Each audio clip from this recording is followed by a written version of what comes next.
नमस्कार, खबर एक मिनट देख रहे हैं आप। आपके साथ मैं हूं शिप्रा झा। इस बुलेटिन में हम आपको दिखाते हैं हर खबर की पूरी विश्लेषण सिर्फ और सिर्फ 1 मिनट में। तो चलिए शुरू करते हैं खबरों का सिलसिला। नालंदा नगर थाना क्षेत्र के तुंगी गांव में दिन दहाड़े बदमाशों ने महादलित मुखिया के घर पर हमला कर दिया। बदमाशों के हमले में मुखिया पति और मुखिया की प्रसूता गोतनी को लाठी डंडों से पीटा गया। बदमाशों की ओर से मुखिया के घर पर हमले का ये वीडियो अब सोशल मीडिया पर वायरल है। हमले में मुखिया, उनके पति और गोतनी घायल हो गई हैं। मारपीट का आरोप गांव के ही शिवेंद्र सिंह के बेटे बबलू कुमार, विक्की कुमार और पंचायत समिति के सदस्य अमित कुमार सिंह पर लग रहा है। वीडियो में साफ दिख रहा है कि लाठी डंडे लेकर आरोपी मुखिया के घर पर हमला कर रहा है। मुखिया और उनकी गोतनी को पीटा जा रहा है। मुखिया पति का कहना है कि उनकी पत्नी के मुखिया बनते ही उन्हें प्रताड़ित किया जा रहा है, जाति सूचक गाली दी जा रही है। लेकिन इस बार इंदिरा आवास की मांग को लेकर आरोपी ने मुखिया के घर पर लाठी डंडों से हमला किया। मामला थाने में दर्ज कर लिया गया है। वायरल वीडियो के आधार पर पुलिस मामले की जांच में जुट गई है।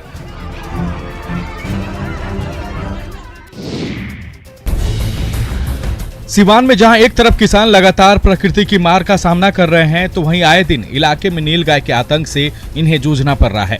नौतन प्रखंड के कई गांवों में झुंडों में आकर नीलगाय फसलों को नुकसान पहुंचाते रहते हैं। ठंड के कारण किसान जहां रखवाली करने में मुस्तैद नहीं हो पा रहे हैं, जिसका लाभ नीलगाय उठाने में लगे हैं।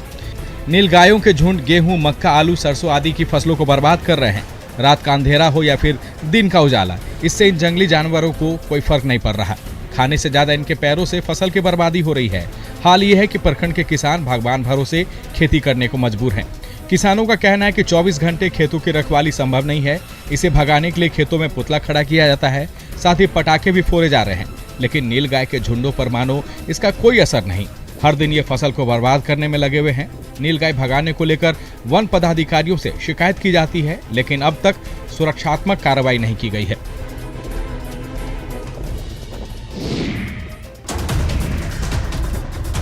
गंगा तट का ऐसा इलाका जो हथियार निर्माण और तस्करी का सेफ जोन माना जाता रहा है, वहां अब पुलिस की पहुंच होगी। कल तक जिस इलाके में हथियार निर्माण से जुड़े लोगों के खिलाफ कार्रवाई करने में पुलिस को दिक्कतें होती थी, अब वो दूर होने वाली है।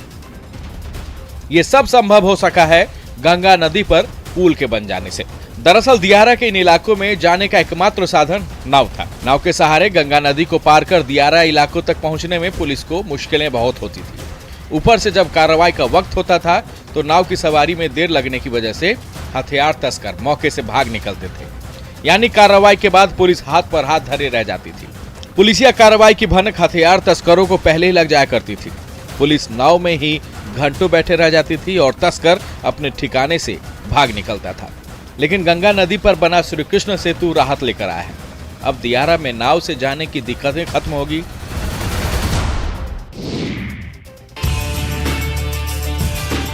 बिहार के कई इलाकों में खेती में हर दिन नए नए प्रयोग हो रहे हैं। पारंपरिक खेती से ऊपर उठकर किसान अब मुनाफे वाली खेती पर ज्यादा फोकस किए हुए हैं। पूर्णिया के रानी पतरा चांदी पंचायत में भी ऐसे ही किसान हैं शशि भूषण सिंह, जिनकी आधुनिक खेती इन दिनों चर्चा में है। साथ ही अन्य किसानों को भी इनकी ओर से की जा रही खेती प्रेरणा दे रही है। किसान शशि भूषण सिंह अपने खेतों में रेज तकनीक और जैविक विधि से कई तरह की आधुनिक खेती कर रहे हैं।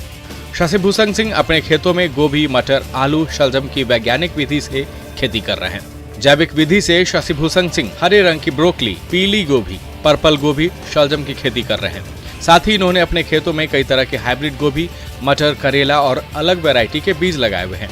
जैविक विधि से 1 एकड़ की खेतों में खेती से इन्हें लाखों का मुनाफा हो रहा है।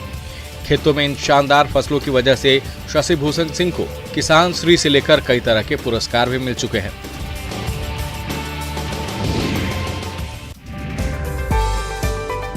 रामगढ़ में सब्जी विक्रेताओं के दिन बहुरने वाले हैं।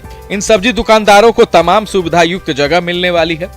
रामगढ़ कैंट छावनी परिषद की ओर से इन सभी वेंडरों के लिए वेंडर मार्केट बनाया गया है, जहां अब ये बड़े ही आराम से सब्जियां बेच सकते हैं। 30 लाख रुपए की लागत से न्यू बस स्टैंड के पास इन सब्जी दुकानदारों के लिए बनाया गया वेंडर मार्केट अत्याधुनिक होने के साथ साथ खूबसूरत भी है। पेयजल, शौचालय, लाइटिंग के साथ कई अन्य बुनियादी सुविधाएं भी इस नवनिर्मित मार्केट में वेंडरों को उपलब्ध कराई गई है। इस वेंडर मार्केट में कुल 316 वेंडरों को दुकान आवंटित की जाएगी। फिलहाल 218 वेंडरों का पंजीकरण कर उन्हें लॉटरी के माध्यम से दुकान का आवंटन किया जा चुका है। मार्च महीने से यहाँ वेंडर अपनी दुकान लगाने लगेंगे। दरअसल कोरोना की वजह से इन सब्जी दुकानदारों को डेली मार्केट से हटाकर छावनी परिषद फुटबॉल मैदान में शिफ्ट किया गया था। सुविधाओं के साथ अस्थायी बाजार मिलने से इन वेंडरों के खुशी का ठिकाना नहीं है।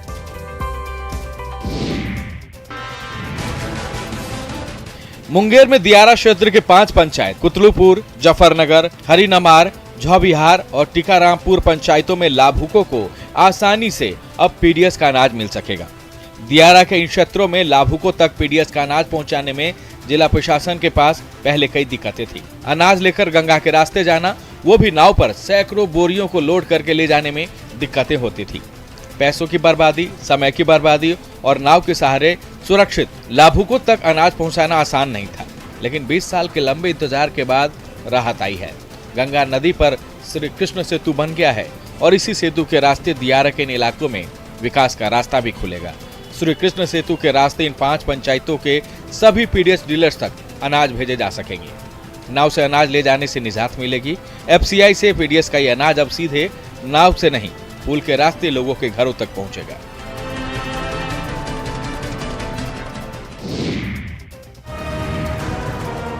गोड्डा के ग्रामीण इलाकों में आज भी लोग मूलभूत सुविधाओं के लिए तरसते हैं। गोड्डा के ग्रामीण इलाकों में सबसे बड़ी दिक्कत सड़कों को लेकर है। बुआरी जोर प्रखंड के महुआ बथान, राजभीटा जैसे कई गांव में सड़क नहीं होने से बदहाली है। अब तक ग्रामीणों को पक्की सड़क नसीब नहीं हो पाई है। मेन रोड तक आने जाने के लिए गांव के लोग को कच्ची और खराब सड़क से जाना होता है। जिस राज्य के मुख्यमंत्री, मंत्री, विधायकों में कई आदिवासी हों, वहाँ विकास के मामले में आदिवासी इलाकों के पिछड़ने से कई सवाल उठ रहे हैं। गांव में पक्की सड़क तो दूर की बात है, पहाड़ के रास्ते जो सड़क है भी, वो भी अपनी बदहाली की कहानी बयां कर रही है। बड़ी मुश्किल से लोग इस बदहाल सड़क पर पैदल चल पाते हैं। गाड़ियों से अगर इस रास्ते आना जाना हो तो जान हथेली पर ही लेकर चलिए। सड़कों की बदहाली देख अंदाजा लगा सकते हैं कि बरसात के मौसम में इस सड़क का हाल कैसा होता होगा। कैसे लोग इस सड़क पर चल पाते होंगे। गांव के लोग कहते हैं कि चुनाव नजदीक आते ही नेताओं की ओर से लगातार आश्वासन मिले हैं, लेकिन उसके बाद कोई भी समस्या तक देखने तक नहीं आता।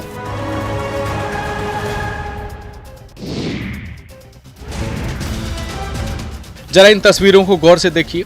ये तस्वीरें हैं गोपालगंज जिले के सदर प्रखंड के यादवपुर चौक स्थित NH-27 की, जहां बीच सड़क पर लगी भीड़ सिर्फ एक दिन नहीं बल्कि रोजाना देखने को मिल जाती है। इस जगह पर रोजाना मछली की खरीद बिक्री होती है, लेकिन यहाँ लापरवाही इतनी है कि जान की परवाह किए बगैर सैकड़ों की संख्या में ग्राहक मछली खरीदने यहाँ पहुँच जाते हैं। ये हाल तब है जब एक साल में यहाँ 3 लोगों की मौत हो चुकी है। यही नहीं, इस कारण NH-27 पर जाम भी लग जाता है। दरअसल नगर परिषद की ओर से मछली मंडी के लिए बड़ी बाजार को अधिकृत किया गया है, लेकिन मछली कारोबारी बड़ी बाजार में न जाकर यादवपुर चौक के पास हर रोज NH-27 पर दुकानें लगाते हैं। दुकानदारों का कहना है कि यहाँ सालों से मछली बाजार के अभाव में NH-27 के बीचों बीच मछली का बाजार लगाने की मजबूरी है। NH-27 पर दुकान लगाने के लिए मछली दुकानदार हर रोज पैसे देते हैं। इधर नगर परिषद के चेयरमैन नए फिश मार्केट में कम जगह का रोना रो रहा है।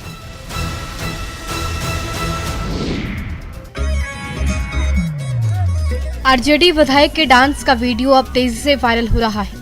सोशल मीडिया पर वायरल हो रहा वीडियो हाजीपुर के महुआ से विधायक मुकेश रोशन का बताया जा रहा है। वीडियो में विधायक अपने समर्थकों के साथ भोजपुरी गाने पर डांस करते नजर आ रहे हैं। खबर के मुताबिक विधायक के बहन की शादी के दौरान डीजे पर पूर्व मुख्यमंत्री लालू प्रसाद यादव पर आधारित गाना बज रहा था और विधायक के समर्थक गाने पर ठुमका लगा रहे थे। अपने समर्थकों को झूमता देख आरजेडी के विधायक भी अपने आप को नहीं रोक पाए और अपने समर्थकों के बीच जाकर भोजपुरी गाने पर थिरकने लगे। तभी मौके पर मौजूद लोगों ने विधायक के डांस का एक वीडियो बना लिया और इसे सोशल मीडिया पर वायरल कर दिया। हालांकि न्यूज़ 18 सोशल मीडिया पर वायरल हो रहे वीडियो की पुष्टि नहीं करता है, लेकिन विधायक ने वायरल हो रहे वीडियो पर सफाई देते हुए कहा कि वो डांस नहीं कर रहे थे बल्कि डांस कर रहे समर्थकों का हौसला बढ़ा रहे थे।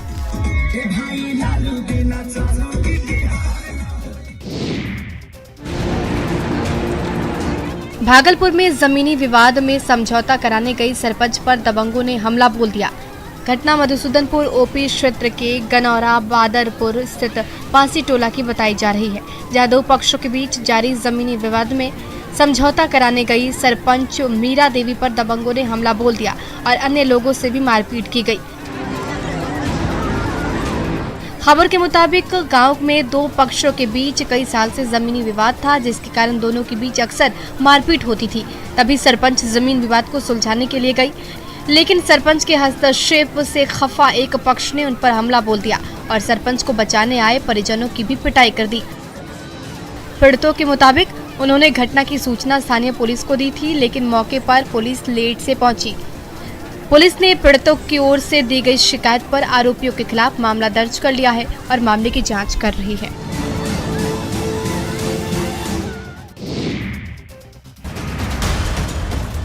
लखीसराय में मछली का विवाद सुलझाने गई पुलिस पर ग्रामीणों ने हमला बोल दिया। ग्रामीणों की ओर से किए गए हमले में एसआई बुरी तरह से घायल हो गए। घायल एसआई को इलाज के लिए सदर अस्पताल में भर्ती कराया गया। घटना हलसी थाना क्षेत्र की बताई जा रही है। पुलिस के मुताबिक पूर्वी गिद्धा और पश्चिमी गिद्धा के ग्रामीणों के बीच मछली को लेकर मारपीट और फायरिंग हुई। घटना की सूचना पर हलसी थाना की पुलिस मौके पर पहुंच गई। तभी लाठी और डंडे से लैस ग्रामीणों ने पुलिस पर ही हमला बोल दिया, जिसके कारण एसआई गंभीर रूप से घायल हो गए। स्थिति को बिगड़ता हुआ देखकर गांव में भारी पुलिस बल को तैनात कर दिया गया और घटना में शामिल आरोपियों की तलाश की जा रही है। मछली मारने को लेकर विवाद था, तो थाना गया तो थाना के पदाधिकारी पे ही वहाँ के लोगों द्वारा बल प्रयोग किया गया। तो इसमें प्राथमिकी दर्ज करके हम लोग जो भी उसमें इन्वॉल्व है QRT और बाकी फोर्स ले जाके अभी अरेस्ट करवाएंगे जो उसमें इन्वॉल्व किया। सरस्वती पूजा को लेकर प्रशासन की ओर से लागू किए गए दिशा निर्देशों की लगातार अवहेलना हो रही है। सरस्वती प्रतिमा विसर्जन के दौरान फायरिंग का वीडियो सोशल मीडिया में वायरल हो रहा है। वायरल हो रहा वीडियो गया के टिकारी थाना क्षेत्र के रानीगंज चौक का बताया जा रहा है। वीडियो में प्रतिमा विसर्जन के दौरान जुलूस में एक व्यक्ति फायरिंग करता हुआ दिखाई पड़ रहा है। इस दौरान अन्य लोग डीजे की धुन पर झूमते हुए नजर आ रहे हैं। सोशल मीडिया पर वायरल हो रहे वीडियो के कारण स्थानीय पुलिस सवालों के घेरे में है और वीडियो के आधार पर युवक की गिरफ्तारी में जुट गई है। न्यूज़ 18 इस वायरल वीडियो की पुष्टि नहीं करता, लेकिन कोरोना संक्रमण के दौरान इस तरह से जुलूस निकालना और उसमें फायरिंग की घटना लोगों का कानून और कोरोना संक्रमण के प्रति लापरवाही को दिखा रही है। पुलिस ने फायरिंग कर रहे युवक के साथ साथ पूजा के आयोजकों के खिलाफ भी मामला दर्ज कर लिया है। हालांकि आरोपी युवक पुलिस की गिरफ्त से बाहर है।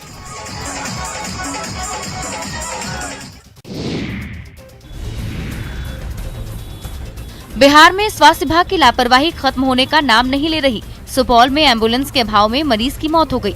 मामला त्रिवेणीगंज अनुमंडलीय अस्पताल का है, जहां सड़क दुर्घटना में घायल मरीज को डॉक्टरों ने बेहतर इलाज के लिए रेफर कर दिया, लेकिन समय पर एम्बुलेंस नहीं मिलने के कारण मरीज ने मौके पर ही दम तोड़ दिया। मृतक की पहचान जदिया थाना क्षेत्र के रघुनाथपुर वार्ड नंबर 3 निवासी सिंटू कुमार के तौर पर हुई है। परिजनों के मुताबिक युवक तेज रफ्तार बाइक की चपेट में आकर घायल हो गया, जिसे इलाज के लिए अनुमंडलीय अस्पताल में भर्ती कराया गया, लेकिन डॉक्टरों ने उसे बेहतर इलाज के लिए रेफर कर दिया। परिजन घायल युवक को ले जाने के लिए एम्बुलेंस का इंतजार कर रहे थे, लेकिन तय समय पर एम्बुलेंस नहीं मिलने के कारण घायल युवक की मौत हो गई। युवक की मौत के बाद परिजनों में अस्पताल प्रबंधन के खिलाफ गुस्सा है।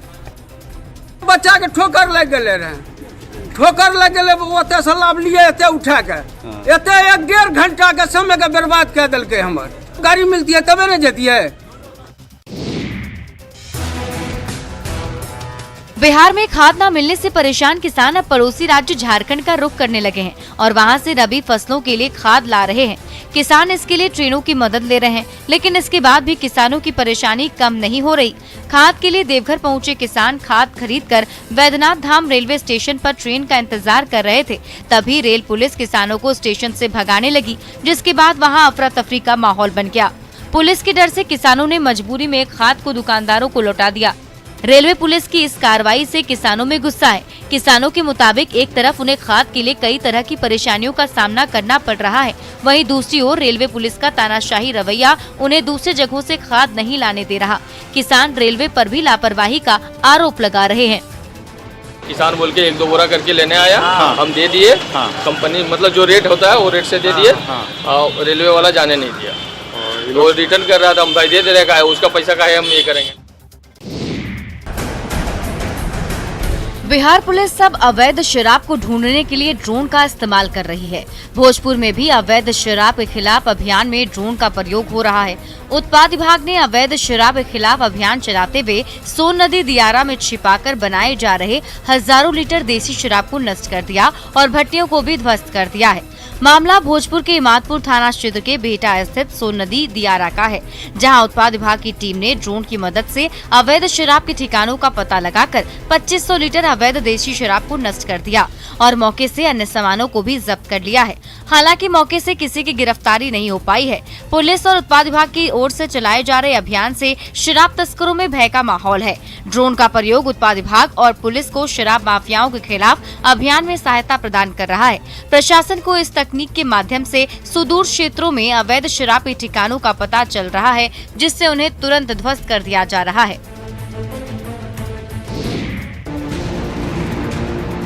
बेतिया में आग के कारण अफरा तफरी मच गई। शहर के लाल बाजार स्थित गोदाम में अचानक आग लग गई। देखते ही देखते आग ने विकराल रूप धारण कर लिया, जिसके कारण वहां मौजूद लोगों का दम घुटने लगा, जिसकी वजह से अफरा तफरी मच गई। आग को भयानक होता देख लोगों ने इसकी सूचना दमकल विभाग को दी। मौके पर पहुंची दमकल की गाड़ियां आग बुझाने में लगी रहीं, लेकिन धुएं के कारण 2 दमकल के कर्मी बेहोश हो गए। आग के कारण गोदाम में रखी गाड़ी और बाइक जलकर खाक हो गए।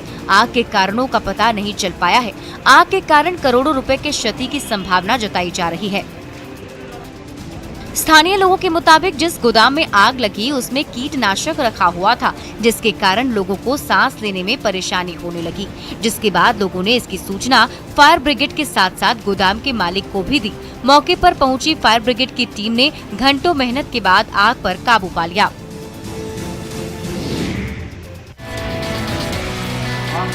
बिहार में पंचायत चुनाव को बीते कई महीने हो चुके हैं, लेकिन हिंसा थमने का नाम नहीं ले रही है। यदि भरोसा नहीं हो तो आप खुद ही इस वीडियो को देख लीजिए।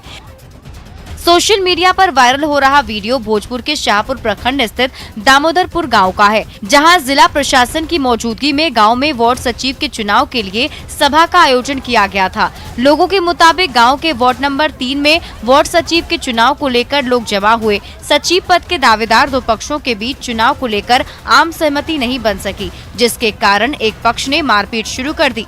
कुछ देर में दोनों पक्षों के समर्थक भी मारपीट करने लगे। हालांकि न्यूज़ 18 इस वायरल वीडियो की पुष्टि नहीं करता, लेकिन 2 पक्षों के बीच मारपीट के कारण गांव में अफरा तफरी और तनाव का माहौल बन गया। प्रशासन की मौजूदगी में हुई मारपीट की घटना प्रशासन पर सवालिया निशान खड़ा कर रही है। पुलिस सोशल मीडिया पर वायरल हो रहे वीडियो की जांच कर रही है।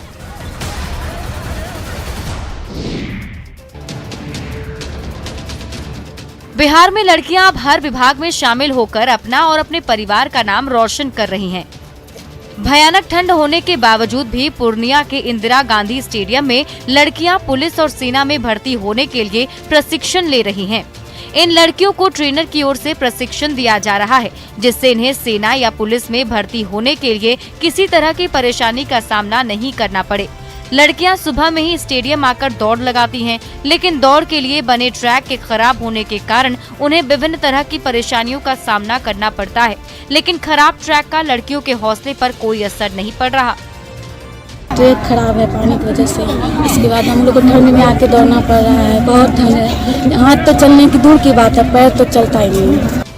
संसाधनों के अभाव में भी ये लड़कियां पुलिस और सेना में शामिल होकर देश की सेवा की तैयारी में जुटी हुई है, जो नारी सशक्तिकरण की बात को सही साबित कर रही है।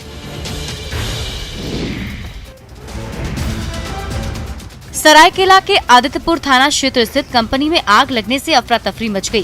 कंपनी में अचानक लगी आग से श्रमिक वहां से दूसरी जगह भागने लगे। घटना के वक्त मौजूद लोगों ने आग की सूचना दमकल विभाग को दी। मौके पर पहुंची फायर ब्रिगेड की टीम ने 3 घंटे की मेहनत के बाद आग पर काबू पा लिया। आग लगने का मुख्य कारण तेल सप्लाई यूनिट में ब्लास्ट को बताया जा रहा है। आग के कारण कंपनी में लाखों रुपए का नुकसान बताया जा रहा है।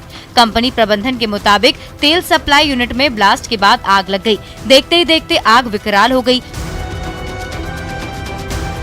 पहले तो कंपनी की तरफ से ही आग को बुझाने का प्रयास किया गया, लेकिन आग को बेकाबू होता देख दमकल विभाग को सूचना दी गई। हालांकि आग के कारण किसी मजदूर को नुकसान नहीं हुआ।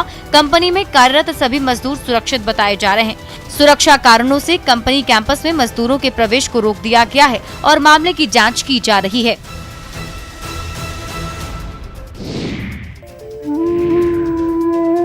स्वर कोकिला लता मंगेशकर के निधन से चारों तरफ गम का माहौल है। लता मंगेशकर के लोकप्रिय संगीत के दीवाने लोग विभिन्न माध्यमों से उन्हें श्रद्धांजलि अर्पित कर रहे हैं। बोकारो के रहने वाले सैंड आर्टिस्ट अजय शंकर महतो ने भी खास अंदाज में लता मंगेशकर को श्रद्धांजलि अर्पित की। उन्होंने बोकारो के दामोदर नदी के तट पर बालू से लता मंगेशकर की आकृति बनाकर उन्हें श्रद्धांजलि दी। आकृति बनाने के बाद अजय महतो ने लता मंगेशकर के आत्मा की शांति के लिए प्रार्थना भी की। भारत रत्न लता मंगेशकर जी का आज सैंड आर्ट बना है। सैंड आर्ट के माध्यम से विनम्र श्रद्धांजलि दी।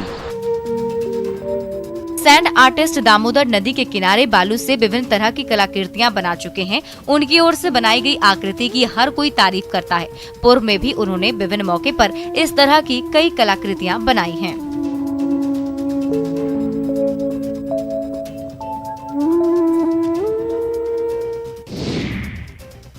और फिलहाल इस बुलेटिन में अभी के लिए बस इतना ही, लेकिन न्यूज़ 18 बिहार झारखंड पर खबरों का सिलसिला लगातार जारी है।